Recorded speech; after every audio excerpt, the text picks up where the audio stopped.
नमस्कार. महाराष्ट्र योजना कॉर्नरमध्ये आपल्या सर्वांचे स्वागत आहे. आजच्या आपल्या व्हिडिओच्या माध्यमातून आपण बघणार आहोत की संजय गांधी निराधार योजना आहे. या योजनेच्या संदर्भात जे काही पेन्शनधारक आहे त्यांच्यासाठी आनंदाची बातमी जास्त करून आलेली आहे. काय आहे त्यांच्यासाठी आनंदाची बातमी?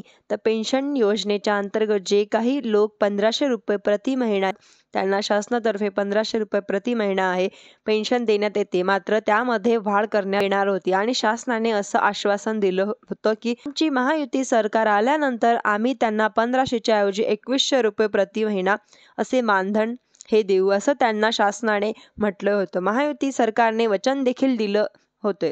महाराष्ट्र राज्याच्या निवडणुकी निकालानंतर लागलेल्या आणि भरघोस मतांनी असं यश महायुती सरकारला राज्यातील महिलांनी, ज्येष्ठ नागरिकांनी आणि सर्वांनी मिळून त्यांना दिलेला आहे. त्यांच्या 230+ जागा ह्या बहुमताने भरपूर निवडून आलेल्या आहेत.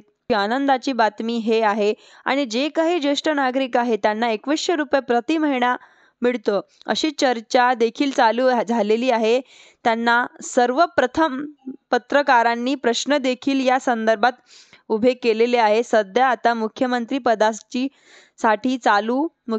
पदाचे दावेदार कोण बनणार आणि मुख्यमंत्री स्थापित झाल्यानंतर या संदर्भात असा महत्त्वपूर्ण GR हा निघण्यात येतो का हे आपल्याला कळेलच. मुख्यमंत्री जोपर्यंत स्थापित होत नाही तोपर्यंत अशा कोणत्याही प्रकारचा GR हा निघणार नाही. येत्या 26 तारखेला महाराष्ट्र राज्याचे मुख्यमंत्री हे निर्णय या संदर्भात घेतील. महाराष्ट्र राज्याच्या मुख्यमंत्री 26 नोव्हेंबर ही शपथविधी घेणार आहे. आणि शपथविधी झाल्यानंतर ज्येष्ठ नागरिकांसाठी आणि जे काही लाडकी बहीण योजना आहे या सगळ्यांसाठी 2100 रुपये प्रति महिना होतो हा आपल्याला कळेलच. परंतु त्यांच्यासाठी सर्वात आनंदाची बातमी शासनाकडून देण्यात आलेली आहे. नोव्हेंबरचे पैसे ते त्यांना उद्या शपथविधी झाल्यानंतर का देतील आपल्याला बघायला मिळेलच. या व्हिडिओच्या माध्यमातून मी तुमच्यापर्यंत ती माहिती पोहोचवणारच.